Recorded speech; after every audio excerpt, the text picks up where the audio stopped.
that is the second time I've heard Chris's talk, and actually I'm really happy to go after it because it doesn't. I really like the sort of three frameworks approach, and I think what I'll be talking about does sort of slot into that first framework that Chris was talking about in terms of taking either a relative measurement or a relative reference standard or an absolute reference standard, and there's sort of a subtle point that's actually changed in my thinking as I went through this project that I want to make sure I make that point. So if it's not clear at the end, be sure to ask me, but I'll talk a bit about pops and rips and then how those are different than taking a relative measurement standard. Okay, so this work was done at MIT in Drew Endy's lab, and I'm now working at a startup company called Ginkgo Bioworks, so my affiliation is mixed. But I won't beat a dead horse here, but yeah, so there are people who think that measurement standards aren't a good idea. For instance, Arnold seems to get brought up a lot, so I won't push it too hard. But if you look at the this is on videotape. But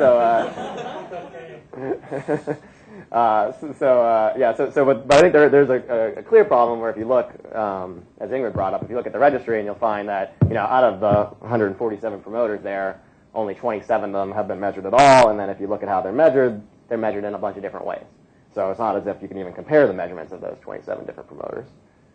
And so the key question for me anyway was, how do a distributed, or can even a distributed community of researchers make comparable measurements of biological parts? So, if you're going to go out and you've created some new promoter that detects iron or something, right, and it's got some level of output, and you measure it in your lab, can you give a number back to me that is going to be meaningful to me when I reuse that component in my lab under my lab's conditions, which are going to be different? So is that possible, and how do we do it? And so we're faced with some challenges, right? So number one, direct measurement of promoter activity is pretty much impossible using current technology. So when I say direct measure, what I'm referring to is this absolute measurement, what we call POPs. So for those of you not familiar, POPs is polymerase per second. So this is the number of polymerases that are exiting the promoter per unit time. So that's the absolute measure of the promoter's activity. Now we can't get in there and see that happening. So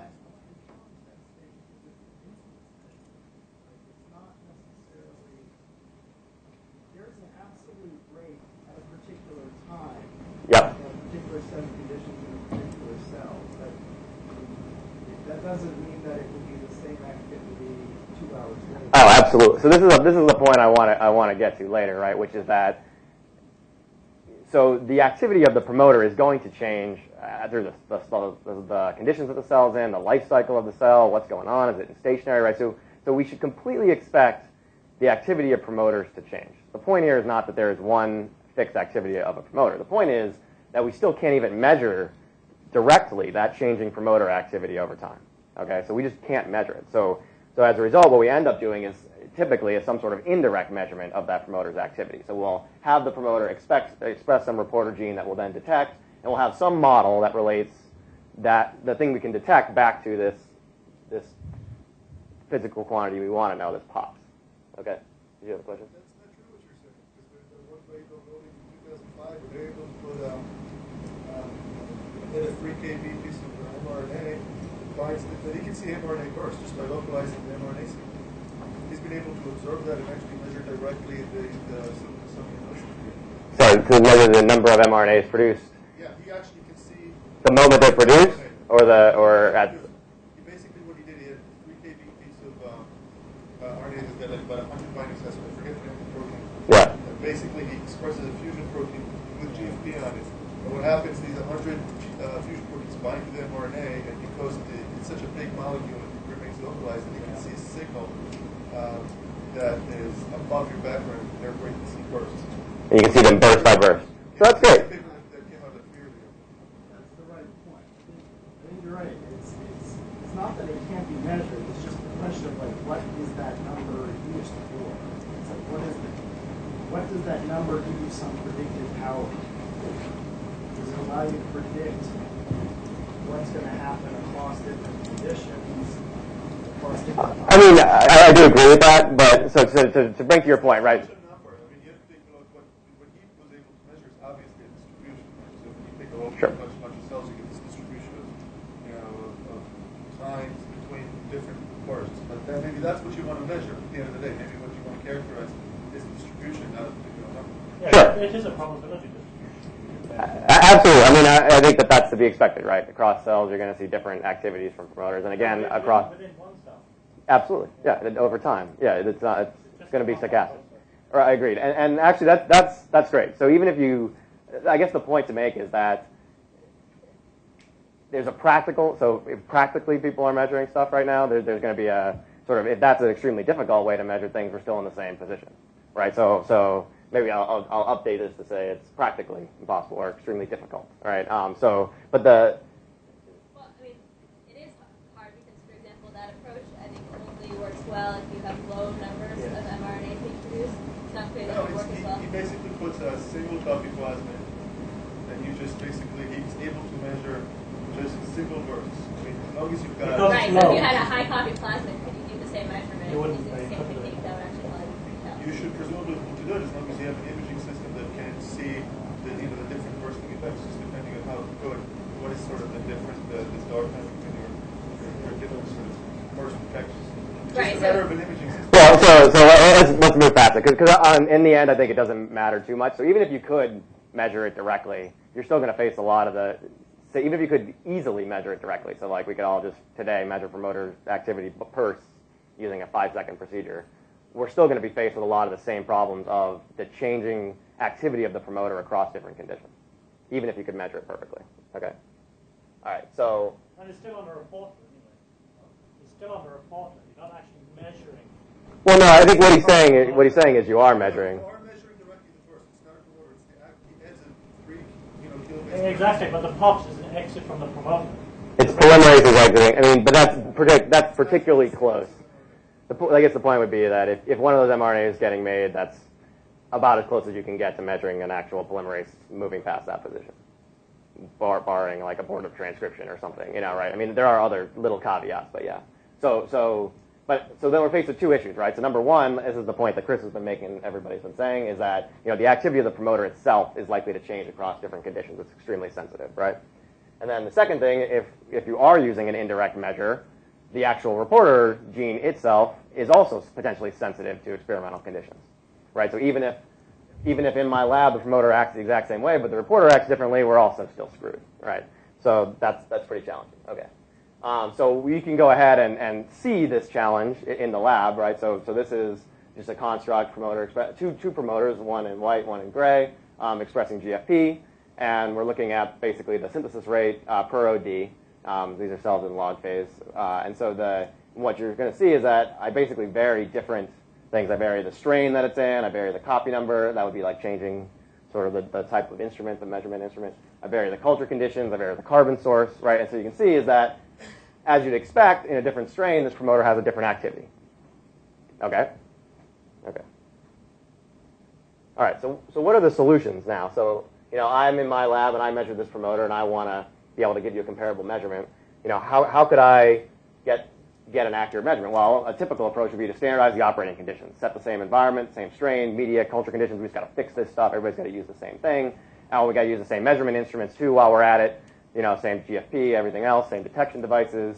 So that's one approach. The second approach is we have to have a good enough model that lets us map how the activity would vary in response to conditions. And so an example of that from another field would be like coefficients of thermal expansion, right? We know that stuff changes in length based on temperature. We've got good models for it, so we can just account for that when we take our measurements, right? So the challenge here is in practice for biological systems, there's a practical challenge, which is that, well, it's really hard to set standard operating conditions because even slight changes in, the water used to make media at different places or whatever can affect how the cells grow and screw everything up, right? So it might just be impossible to really set good standard conditions. And then secondly, there's just an engineering concern, which is, depending on your applications, you can't standardize your conditions.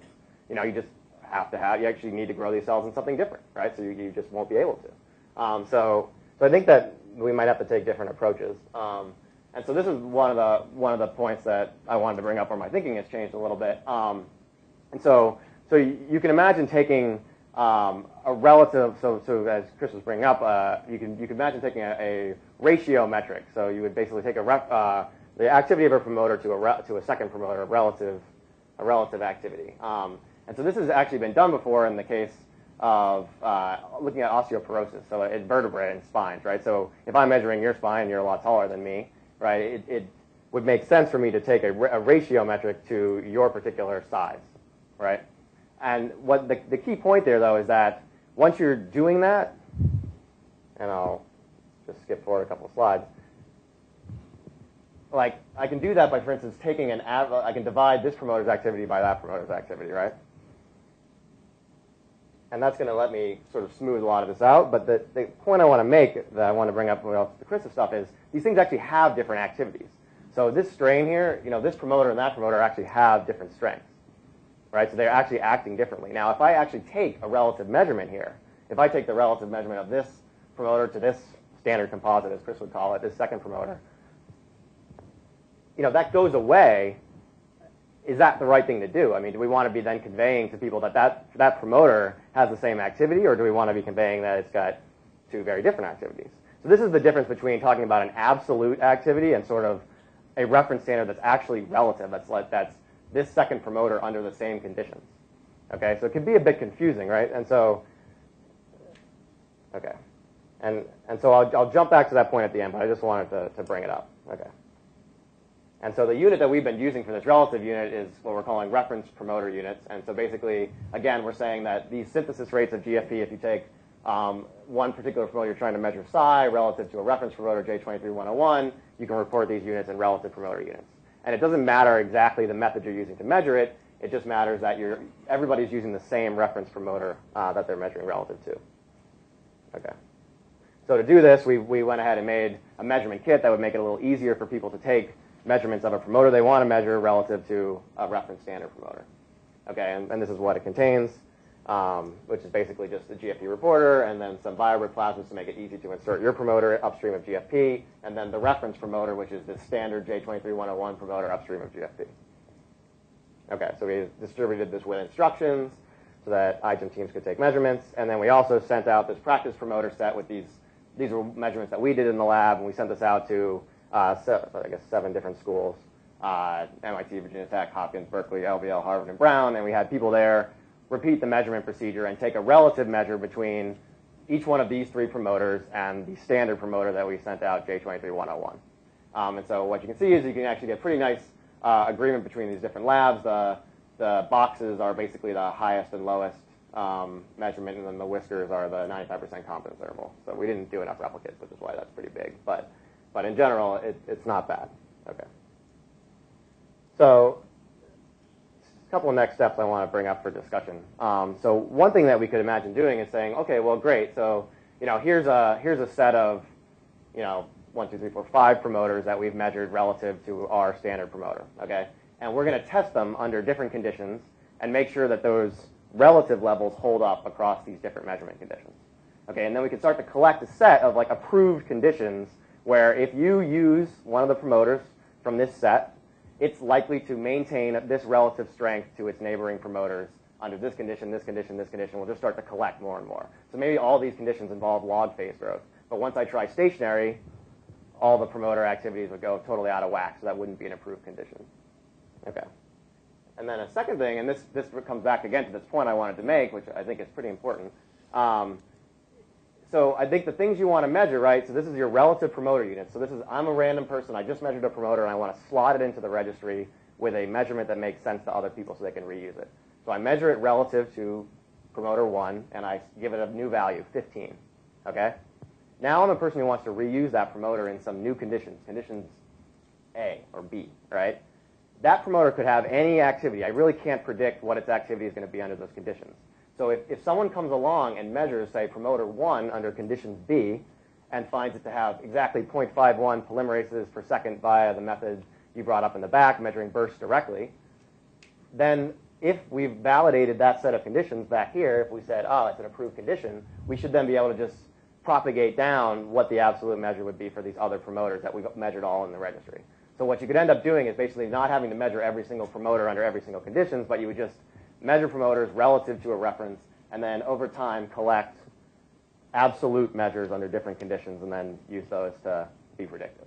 So that would be what I would advocate for sort of the next steps if we wanted to basically collect a promoter set that was going to work across lots of conditions. We need to do these 2 things. Okay, so I think that's it. And thanks to the folks who did all these experiments at these other schools. Also, if you have a chance to go see Joey Davis's poster, he's basically looking at making promoters that are insulated from their surrounding context. So that's, I think, also a pretty important next thing to do. And also Howard's was the student that Chris mentioned who did the RBS models, which is pretty nice. So take a look at that. Okay, thanks.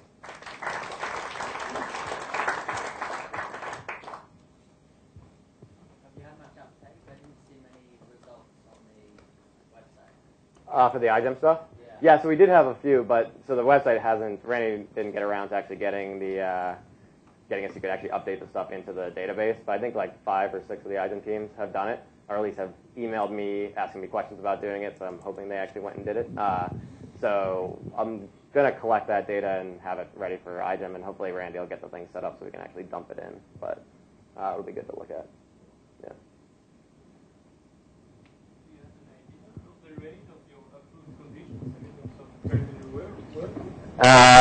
Nothing beyond, nothing beyond this. So if you, one thing to Chris's point, we have to figure out tolerances. It's like what would an approved condition consist of? How far out of whack would it have to be, right? So this is for one promoter that we measured across lots of these different conditions where we changed the strain and things like that, and we were able to say, if I said, oh well, as long as it's within, of 0.2, from 0.1 to 0.3, then that's an approved condition, then these would all be approved. But no systematic work has been done. But I think you'd want to basically have a set of like 3 to 5 promoters that you just tested and checked that their relative strengths were maintained across lots of conditions.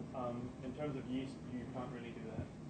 As soon as you look at different promoters and you start changing the media conditions, you can't assume that they're proportionately going to change in the same way. When I vary my media conditions with the experiments that I did, they went all over the place. I think it definitely depends. So it's not even clear that there's all kinds of things that could be promoter specific. And there's lots of things that might not be.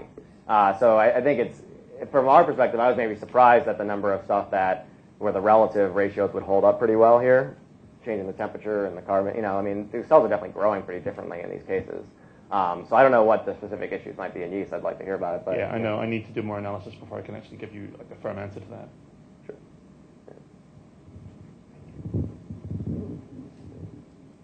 I'll just ask a sort of silly question. In the future, what do you imagine then? If you put all these relative promoter strengths all mapped out into your biological parts, right. Presumably people are going to be very application specific. How do you see this being useful? Yeah.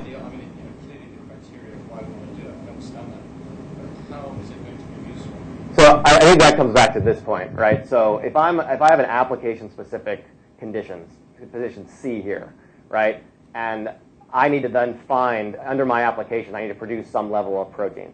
What I can do is I can test one of these promoters under my application-specific conditions and determine, oh, that's producing this amount of the thing I want to express. I need 10 times that amount. I can just go off the shelf, grab promoter number 10 down here that somebody else characterized under completely different conditions but did it relative, and have a belief that I can drop it in, it'll actually be 10 times in my conditions. So that's the key point, is that it's going to allow people to characterize across lots of different conditions and yet then reorder them all under one metric, right? So that's the main problem I was trying to solve. Well, it doesn't, chassis being one unit. Right? It's really the fact that it's this relative unit that is comparable. It's rank ordering promoters that are measured under different conditions. That's the. Yeah. So basically, with every different situation, you have to measure the POS for some promoter and then extrapolate out using POS. And that would tell you, knowing the absolute value of the POS would also tell you how many cellular resources. Exactly. So this number doesn't help you at all for modeling what your system's doing. Right? Oh, 10 relative units. What does that mean, right? But if you come here and you say, okay, well, it's 1.1 polymerase per second, that's going to consume this many amino acids, blah, blah, blah. This is what you need to tie it into a model, right? But actually, that's a point I brought up for discussion, and we don't maybe want to get into it, but this last point is, it might well be that we don't want to be thinking about design tools and design frameworks that are based on absolute measurements, because, boy, they're hard to measure right now, and they're hard to keep consistent across conditions. Maybe we want to actually be designing our systems based on relative activities, right? That's presumably how the human body's designed, right? Just because you're twice as tall as me doesn't mean that your stuff stops working, right? Right? So it's based on relative measurements being important, right? So we presumably, if we're talking about a real biological system operating, it's going to start growing slower at some point, and everything's going to change, and it might change relatively, and we should think about building things with that in mind. But you still need to measure, at least do one measurement of absolute. Maybe not. I mean, that's the point. Like, maybe you could go by without doing it. Like, you might be able to just live in a world where you only care about relative measurements within some bounds. There's obviously cases where you do care about absolutes, like, oh, I'm making some really toxic gene. I know I can't make any more than this little amount. I have to know the absolute. But if I'm talking about some circuit where it's a bunch of components that are interacting based on their relative amounts of these components, I don't care if there's 5 times as much of each one or half as much of each one. As long as these relative things are worked out, what do I care, right? I'll know it works as long as the relative values stay right. But that I think is open space. I don't know that people have thought how to do that, right? Yeah. Jason, I was wondering if you'd tried integrating some of your relative promoter measurements with microarray data or deep transcriptome sequencing, and whether there's any possibility of classifying, groups of co-regulated promoters that might aid this process in some way? Yeah, I mean, I think you could imagine using microarray type stuff to do lots of this at once, for instance, to measure a lot of promoters and get a bunch of relative measurements quickly. I mean, there's a lot of public data. Have you? No, I have not done that, no. I mean, we pretty much have focused on a very small set to try to get a handle on what it's going to look like across the different conditions. But maybe we should be analyzing a big public set across lots of conditions and see how that looks. Yeah. And with the price of deep sequencing dropping so much, it's going to be quite interesting to take synthetic circuits and at least get some quantitative view of transcription levels. Yeah, that's a good suggestion. It'd be very nice to be able to mine this sort of data out of existing stuff. It certainly beats redoing it, that's for sure. Yeah. Okay. Yeah. So have you considered instead of doing the relative measurement inside a cell, inside a test tube, that way it's independent of actual growth rates and other factors that come? Yeah. So I think absolutely. So you could do it that way. I think that would be fine. I mean, there's a question again of how well that maps back to. You have to make sure that maps well to then how they perform under these approved conditions. It would be basically a question of, is in vitro one of the approved conditions, right? So like if you come back here, is doing it inside a cell at all? Does everything still hold up? Then great. Because basically, I mean, you want to avoid. You're trying to avoid the factors of the cell that influence the promoter. Well, here's an example, right? The thing about promoter, so let's say you come up with a new promoter that detects some small molecule, and you actually want to know about how it acts in vivo based on how that small molecule is getting into the cell and everything else, right? So I think for constitutive promoters, that maybe makes sense. For I think a lot of these other promoters that are detecting things or whatever else or interacting with something in the cell, it becomes a little harder to have that be a good picture of it. If you're using a cell lysate-based system, you can still have batch-to-batch variability depending on the growth conditions you made your lysate from. So you don't avoid all of those issues because all of this lysate is coming from a cell that may not have had identical conditions that it came from. I think this is, in terms of immediate usability, doing it like in the cells is more useful to the main user base. Stuff right now would be like the agent. They can say, I want a promoter that's this thing, I want a promoter that's this thing, and they've pretty much got it under those conditions. You don't have to look at it in a cell-free system and figure out how that translates back to what's actually going on. Because the promoter strength influences the growth rate of the cell, right? So you're causing system-wide effects. But it seems like and then you'll get, possibly less ribosomes or less. The promoter strength you're measuring may be an influence of the system-wide effects. Oh, undoubtedly so. And stronger promoter that you've got, that definitely influence growth. So the strength you're seeing might even be a stronger promoter than what you're seeing, but your protein production is low because the cell is stressed out. So there's a lot of factors. Yeah, I mean, my suspicion with regards to the high activity stuff is that there's going to be some bounds, we're going to have some lower and upper bounds that we're willing to even talk about promoters realistically with. Like once it gets above some point, it's going to be like, well, for most, expressing, of course, we can't say without knowing exactly how you're using this promoter, how much protein it's going to make, but above this relative level, it tends to screw everything up. So we really don't believe any measurements above this. Yeah, I think that wouldn't be surprising. I mean, really at the moment, this is used for standardizing labs. Yeah, it's really the problem we're trying to solve is multiple people taking measurements in their own lab and then being able to give that measurement back with a unit that's the same as other people doing it in their labs. That's the thing to solve. Okay. Cool. Thanks.